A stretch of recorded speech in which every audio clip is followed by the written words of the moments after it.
Good morning, Crystal from the Rain Dance Ranch. My roommate's, I started too soon, my roommate's driving away. Goodbye, roommate. When I first moved onto this property, you wouldn't even believe what a mess this was. It was full of weedy Bermuda grass everywhere, and there was actually a lawn in the middle with like a border, and I thought I could save that grassy area and leave that border there, and I was gonna convert it into like a succulent agave and aloe garden. But we only have a 1-car driveway, basically. And the manager of the property, who happens to be my brother, by the way, was like, oh, you can just park over here, right? Like extra cars. But I was talking to my neighbors, and they said that the people who lived here, like, they crashed into the wall here and broke it. And they really didn't like people getting out of their car and stepping on their property. And I don't blame them. So I proposed that we put in a circle drive, and it's been working out really great. I'm going to be putting in some edging with the river rocks. You can see them up here. So we do, about this side yard, we do use that on occasion for parking, but nobody's like parking there every day. So I'm going to be taking these river rocks and putting them in the ground and having them be kind of flat, so it's like a little cobblestone sidewalk along either side of the driveway to give it a nicer finished look. And I'll probably widen the driveway as well. It's a little too narrow. The landscapers, I had told them to do it wider, and they did it more narrow than what I had requested. I should have done a better job of communicating with them. I blame myself. But anyways, so I'll probably stop the rocks.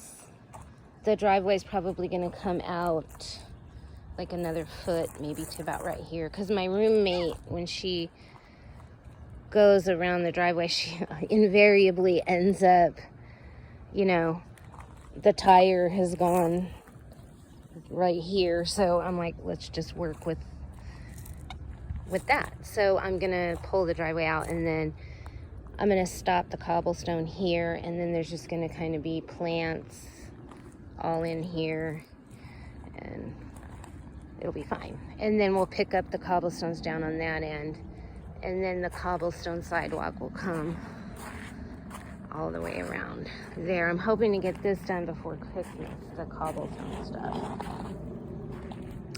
But I'm really glad that I was able to get my pots done before, or as soon as the first cold snap hit. So these are going to be here for the winter. Oh, and I didn't put these river rocks here because I thought it would look cool. I put them, well, I mean, that's part of it, but they were laying over here in a messy pile. I had collected these for free. You can sometimes get these for free on Craigslist or OfferUp. People just want to get rid of them, and they'll be like, free river rock, come and pick up. And I've done that 3 or 4 times over at my old house. I made like a little creek, and so now I'm going to make like a little cobblestone path. So I'm collecting these, and not all of them are going to be used in the path, but I just, when I first, my first batch that I got, I wasn't thinking I was going to use them for a path. I was thinking I would just kind of make like a little fake creek, but now I think I'm gonna make them like a little path, because I just think it's nicer to have like a walking surfaces for what we've got going on. I just don't think an actual creek is really the thing for us. It's not practical, really. So anyways, so you've probably seen some of these pots hanging out in my backyard, just sitting there in a shady spot waiting for the cold snap. And you probably think, oh, you could put these in the sun. Well, this one I did have in a sunnier spot when it was in my backyard.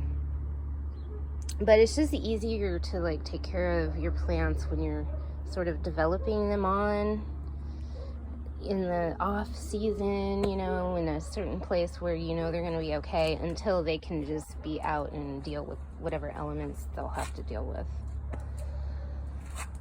And this could change, and I'm probably going to rearrange this eventually.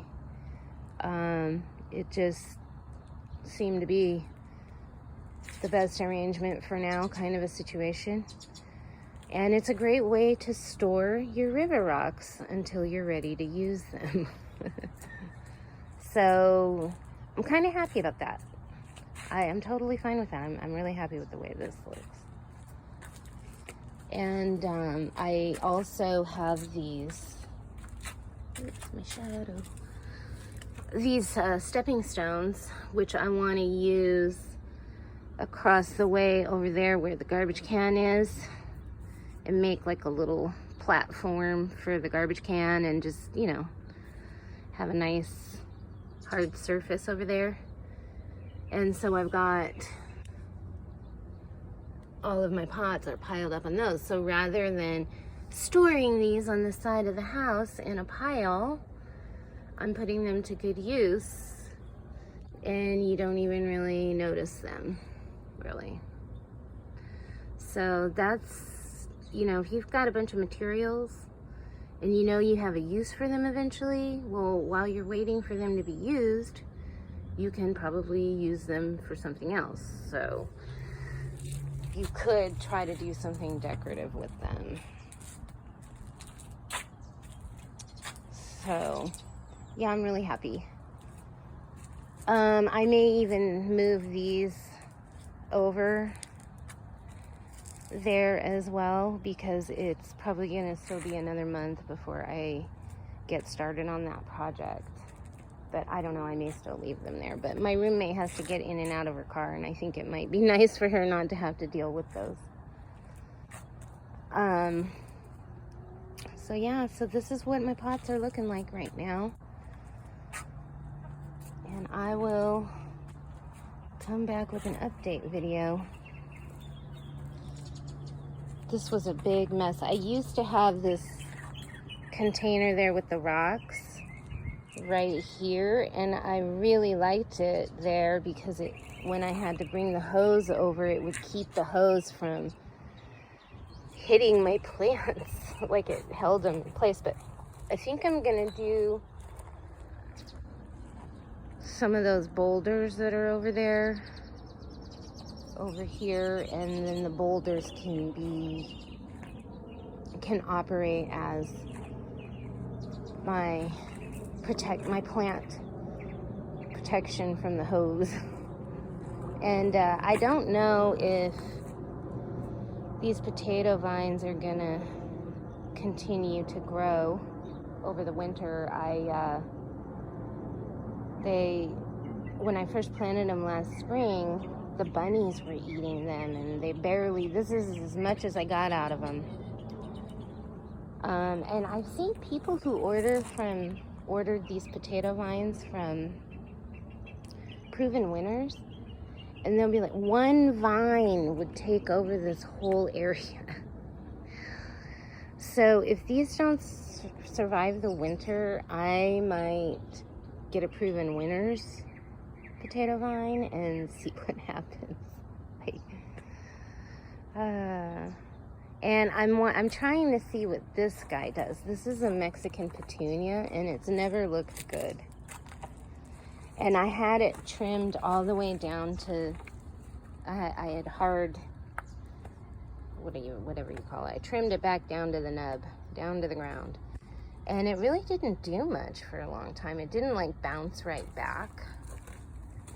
But in the last, I don't know, since the monsoon in August, it started growing again. So I want to see what this does. It's not my favorite plant because I see it in people's yards all the time and it like almost never looks good. So, but people like it. It's a Mexican petunia, and it actually has purple petunias that are really pretty. And it is a pretty plant, but I need to figure out how to make it look good. Like, how do you trim it? When do you trim it? That kind of thing. How, you know. And also, I have found that if I've divided it already, and it seems to be doing really well in a nursery pot, so I want to sell it, but I want to be able to tell people about it before I sell it to them, because I don't want them to be stuck with an ugly plant in their yard. And I got another one over here that was covered up by weeds. I had let some weeds just grow right here. They were kind of like, I don't know. They were just pretty. They were pretty weeds. I had a little stand of pretty weeds all right here, and they were covering up that Mexican petunia. But it is time for the weeds to go. I just did that during the summer so that we had some kind of greenery. So then we got over here, I've got some fake boulders that really are not very useful at keeping the hose at bay. And I even have like blocks and bricks under this big boulder. And still, when I would try to run the hose back here, it would still like move. It would push the boulder thing around. I need to figure something else out. And I don't like these in a forward position because they look real fake to me. But, I mean, and they especially look fake right now because you can see the bottom. But I think right over here in this end is a good spot for them. And I'm going to do some planting in front of them, around them, and kind of stick them in the ground a little more so they look a little more real. And then back here is another big job. These were the border pieces. These are just a few of the leftover border pieces from the lawn that was here. And I had them sitting out in the front yard for a while after we tore it up, and some other materials. And I got a letter from the city saying you can't keep materials, just storing them in the front yard. So I didn't want to. I had to move a bunch of other materials, and so with these, I had made like a path with them, like you can kind of see the evidence. I made a snaking path going through here, but I didn't really like them in here. They just really weren't very functional, and they have like concrete under them, and they're all cattywampus, and I'm like, I just don't like them enough to try to make them work right. So I ended up giving some of them away, and then the rest are out in the back waiting for bulk pickup. I planted this guy from seed right here in place last spring, and I had planted a bunch of other stuff from seed, and I know that a lot of stuff doesn't grow in wood chips, and I had left little openings with just soil, just FYI. But this is the only thing that survived, and then sometime around the time the monsoons hit, it lost all of its leaves. But it still looks like it's alive, and what this is one of those 4 o'clock plants. And it has really pretty flowers on it, but it's not like,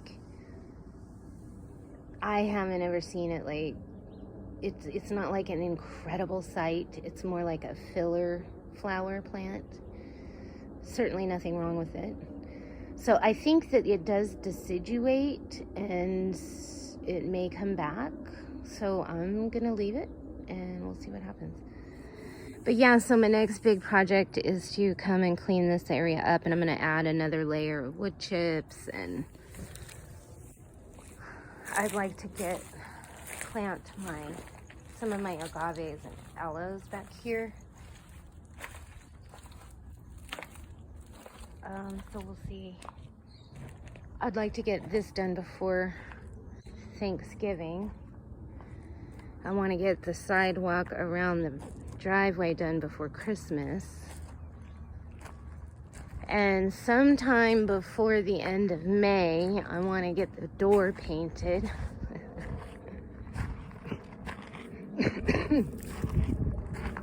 And before the end of May, I want to have something done around the mailbox. And again, some of these boulders are going to be moving. Like I said, I think I'm going to put them back up there amongst the planter area along the front of the house. And I don't know. I mean, I like having some boulders here by the mailbox. I really don't know what I'm going to do. It's just one of those things. I have no actual plans for the mailbox except for that something is going to happen. And then over here where these metal pieces are, I want to put a little weathering steel border, maybe that comes up 6 inches. And then back behind there's going to be plants. Planning on putting some purple lantana and maybe other things. Maybe an aloe. And then next year, if I'm still here, I would like to put stepping stones here, like big square stepping stones. And we may do that method where you pour the concrete in place so they're nice and big, or I will get the kind, hold on, let's get a view of the whole yard.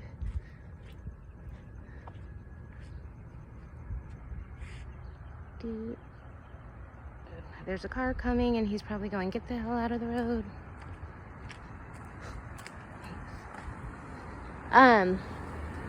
What was I talking about? Oh yeah, or I may just get, I don't know, I think I calculated I might need about 14 of these bigger stepping stones. I think these are like 1 by 1, and I think they're like $3 or $4 or something a piece. So I might just do those and then make like a little, double them up, and then make like a nice little sidewalk along here with the path that then comes up. Let's see, right along here, as far away from the tree as possible, but not too close to the mailbox. Like, see where that discolored rock is? Like, it would be like right there. So somebody would come up here, and then this area is all gonna be planted with stuff, and then you can, you don't have to go on the sidewalk to get up to the front door. I can't see if I'm filming that very well, so let's try that again. And you can see, because I have a 1-car driveway, that it's not comfortable to walk up at the driveway alongside the car to get to the front porch. Plus, if you've got cars parked there, I mean, you just don't want people walking along the side of the cars. They could be carrying something and scratch your car, that kind of thing. It's just awkward. So if somebody comes to visit or they're coming to the house, they can walk this way. I think and once there's plants all in front of the porch right here,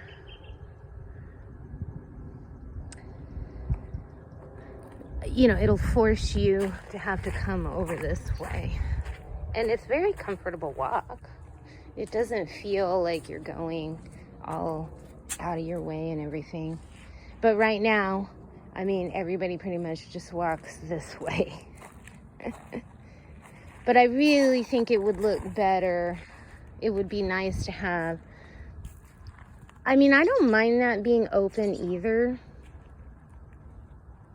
But it's like a feng shui thing to have like a little protection. And the other reason why I want to have plantings along here is because we order stuff online all the time. And, well, my roommate does. I do it every once in a while. I'm not a big online orderer. But then when the mailman comes, he can like put the packages here. And they'll be hidden. Because right now, when they put packages here, it's like they're just like out in the open. So I would like to have that. But of course that could be taking, well, I don't know. Yeah, I just really like the idea. And so then when my roommate gets out of her car, you know, she could park it so she's getting out of the car like right here and come up this way. So, and then of course I've got to get those in the ground. I got a lot of work to do up here, and hopefully I can get it all done. But I just come out every day and do a little bit. And now I'm going to be cutting off these spent seed pods on my red tip yucca. This is what the flowers look like. In the spring they bloom more, but they do usually get a second flush. Probably had I trimmed these seed pods earlier, I might have gotten more flowers. I don't know. In the second flush, I might have gotten more flowers. So they're kind of, they're not the most amazeballs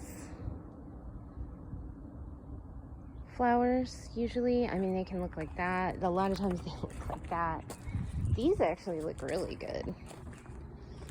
But from a distance, when these have many plumes, it is a really nice sight. But they're not really, and I do love these plants, but they're not really like specimen feature plants. They're more like filler flowers is what I call them. And I do love the spidery, spiky growth, and they're always pretty green, and they always look like that. And you can divide them. So those are nice plants. And they just live in the desert like no problem. And you can forget to water them and all that. So yeah, so that's my front yard. So I will definitely be doing an update on how these pots are doing. And do an update if I rearrange them and stuff. So I'm hoping that they will continue to look more and more beautiful. Probably by Halloween, they're gonna look amazing. All right, thanks so much for watching. When it rains, go out and dance.